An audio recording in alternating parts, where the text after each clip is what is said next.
Alain Veil, bonjour. Bonjour. Bienvenue au Buzz Média Merci. Orange Le Figaro. Vous êtes le PDG du groupe Next Radio TV. Alors c'est un groupe qui mêle la radio, RMC, et BFM, et puis la télévision, BFM TV, et maintenant RMC Découverte.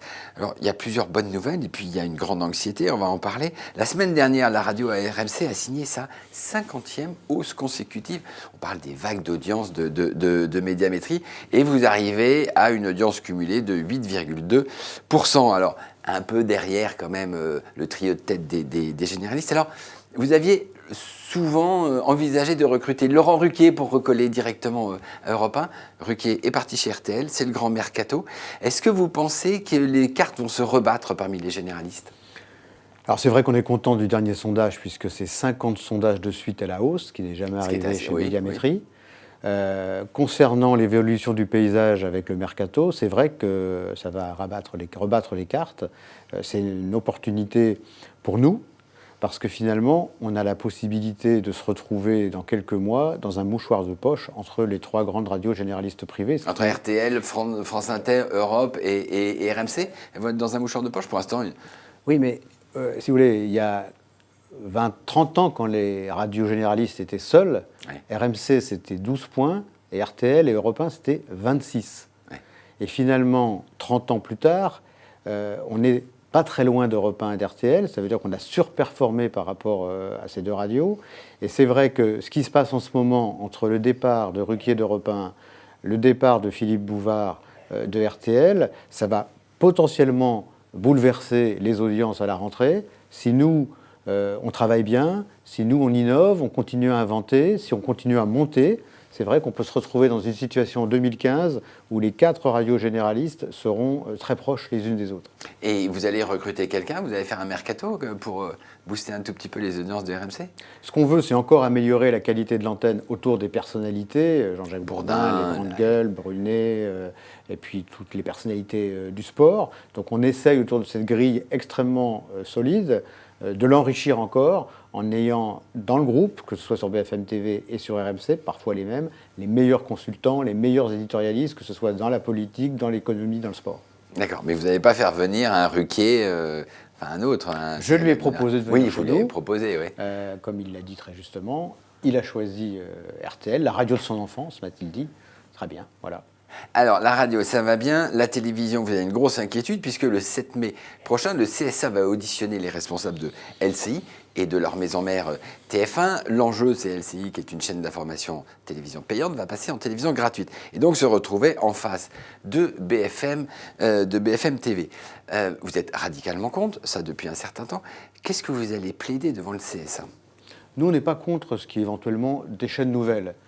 Faut-il qu'elles ne soient pas données qu'aux mêmes grands groupes déjà en position dominante, qu'on tienne compte aussi du marché publicitaire. Vous dites que TF1 est en position dominante. Oui, c'est clair. En position dominante sur l'audience, quel critère ? le marché publicitaire, sur le marché de l'information, parce que l'audience du 13h et du 20h sont des audiences très importantes. Donc le groupe TF1 est un groupe dominant, un groupe extrêmement puissant dans l'univers de la télévision en France. Il n'y a pas l'équivalent en Europe d'un groupe aussi puissant sur son marché. Tant mieux, bravo à lui. Mais en même temps, il faut laisser de la place aux autres groupes, et notamment aux groupes indépendants. La question qui se pose au CSA, c'est est-ce que demain, on veut qu'il y ait des groupes indépendants en France, dans l'information, ou est-ce que finalement, on privilégie les puissants, les groupes qui dépendent de groupes industriels, eux-mêmes dépendants de commandes de l'État. Ça existe dans la presse, ça existe à la télévision, c'est une réalité, mais je crois aussi que la mission du CSA, c'est d'assurer le pluralisme des opérateurs et des courants d'opinion.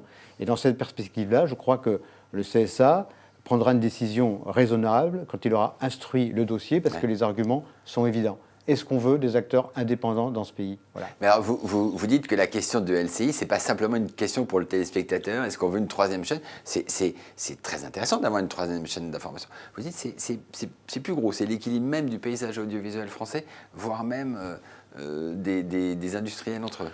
La première approche du téléspectateur ou du citoyen lambda, c'est de dire une nouvelle chaîne d'information. Ils sont habitués, ils connaissent LCI qui maintenant a plus d'une vingtaine d'années. Oui, mais comme LCI a toujours été sur le câble et le satellite, finalement, il y a minorité de Français qui connaissent cette chaîne. Il y a une majorité de Français qui ne l'ont jamais vue. Puis l'audience d'LCI aujourd'hui est marginale dans l'univers de la télévision parce qu'ils ont fait des choix stratégiques qui n'étaient pas les bons il y a 7 ans maintenant. Non, les enjeux, c'est effectivement le pluralisme, parce que ce n'est pas une chaîne de plus.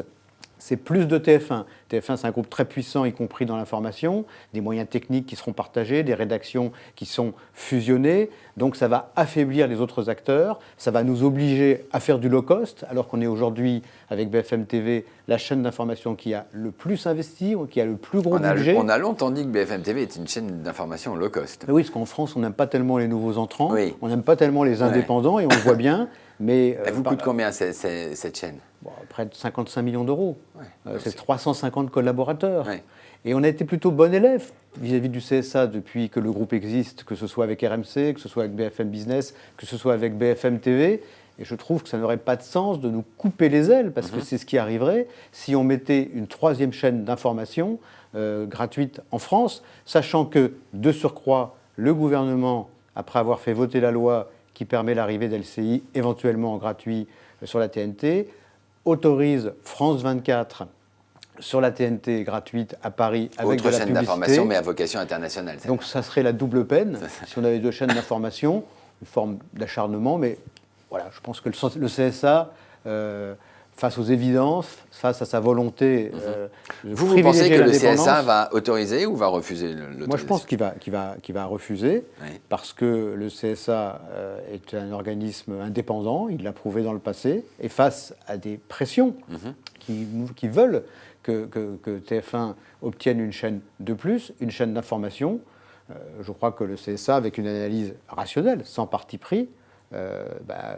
verra que les arguments s'imposent par rapport à sa mission, et je suis confiant dans la qualité de son travail, de son analyse et surtout dans son indépendance. Mais si, contre votre attente, le CSA autorise, quelles sont les conséquences directes pour BFM TV et pour le groupe Next Radio?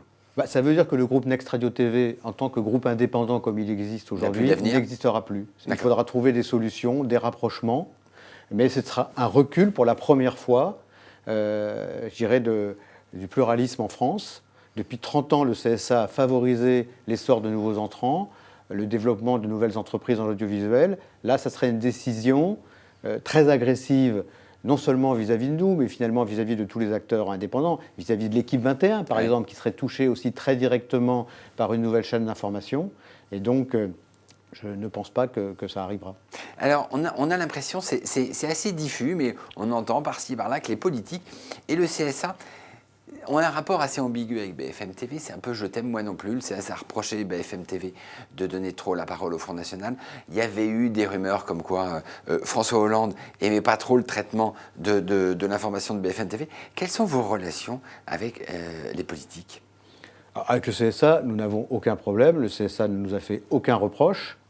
Il a attiré notre attention en cours de période sur le temps de parole donné au Front National, mais pas à l'échéance.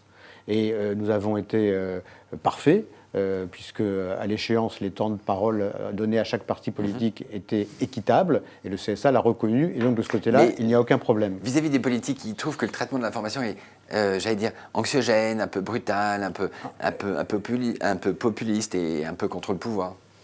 Alors, une chaîne d'information, par définition, elle agace la majorité, que ce soit la précédente ou que ce soit la majorité actuelle. Nous sommes des gens responsables, totalement indépendants, donc nous utilisons l'antenne d'une façon extrêmement sérieuse, professionnelle, avec une rédaction de très grande qualité que personne ne conteste. Nous avons beaucoup de très bons journalistes, très expérimentés, qui ont appris leur métier sur d'autres antennes. Donc on est, je dirais, de bons professionnels. Faut-il encore... Et pourquoi est-ce qu'elle agace ? Parce que les hommes politiques doivent s'habituer, c'est vrai, à la présence des chaînes d'information. Ce n'est pas BFM TV en particulier, c'est les chaînes d'information. Comme les hommes politiques contestent parfois Facebook, Twitter, Internet en général, c'est vrai qu'on est présent en permanence. On assure la transparence de la vie politique. En même temps, on a donné un éclairage à la vie politique comme ça ne s'était jamais fait avant. Et je pense que les hommes politiques l'apprécient parce que, je ne sais pas si on les agace, mais en tout cas, ils sont quand même très présents chez nous. Ils aiment bien venir chez nous. Et d'ailleurs, globalement, avec les hommes politiques innovants, tournés vers l'avenir, souvent les plus performants, ils viennent et mais on ne alors, les agace pas. Alors, je ne sais pas si innovant, tourné vers l'avenir ou performant, mais Manuel Valls, la première interview que Manuel Valls a accordée une fois nommé Premier ministre et investi, c'était chez Jean-Jacques Bourdin sur BFM TV et RMC. Ça a un peu agacé les chaînes institutionnelles. Pourquoi est-ce qu'il est venu dans une chaîne qui est certes performante, mais qui n'a pas une audience extraordinaire? D'abord, l'audience est forte le matin, entre l'audience de BFM TV, l'audience des RMC.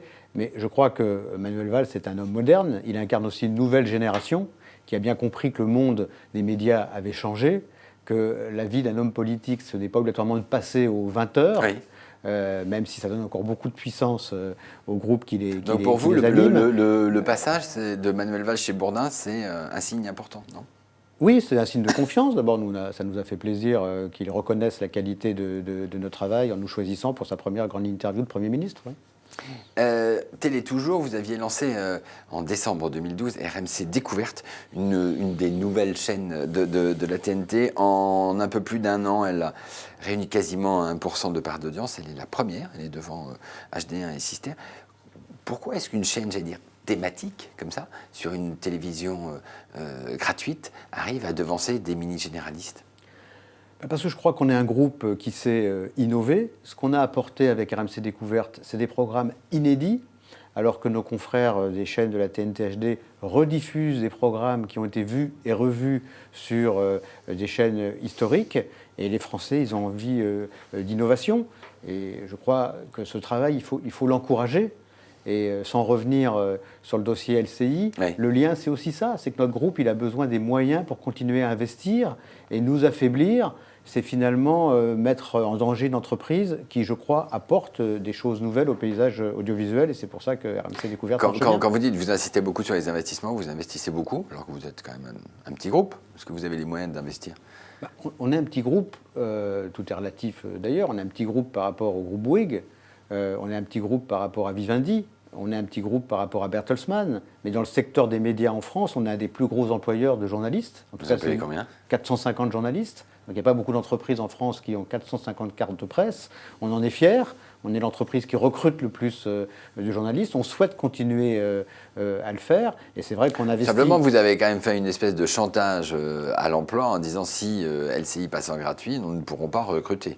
C'est ça? Non, je crois que c'est l'inverse. C'est-à-dire que TF1 dit si LCI s'arrête, on va licencier 200 personnes, ce qui était un mensonge. Ça, il l'avait dit auparavant. Parce qu'il y a 116 salariés. Mais vous avez dit on ne pourra plus recruter. Et TF1 ne peut pas licencier. C'est une entreprise bénéficiaire. Ils doivent reclasser le personnel et reclasser 116 salariés dans une entreprise de 3000 collaborateurs. Ce n'est pas un problème. Donc c'était un mensonge.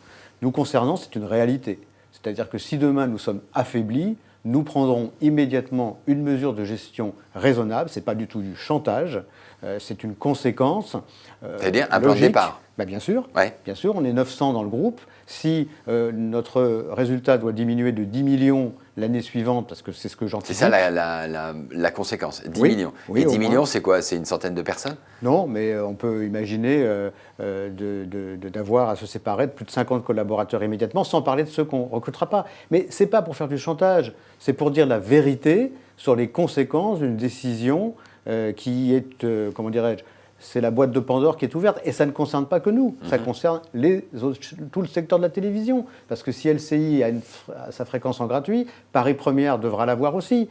Et pourquoi pas Canal avec Planète Plus. Oui. Ça bouleverse tout le secteur pour finalement donner satisfaction à un seul groupe qui est vraiment demandeur et qui est déjà très puissant dans la télévision et qui ne mérite pas, en tout cas, qui ne doit pas avoir une chaîne de plus par rapport à sa position qui est déjà très forte. Dernière question, la décision du CSA, elle est attendue pour fin juin? Le président du CSA, Olivier Schrammeck, a dit que le CSA rendrait sa décision entre fin juin et fin juillet. Très bien, Alain Weill, merci beaucoup. Merci et nous nous retrouvons la semaine prochaine avec un nouvel invité. Merci, au revoir. Au revoir.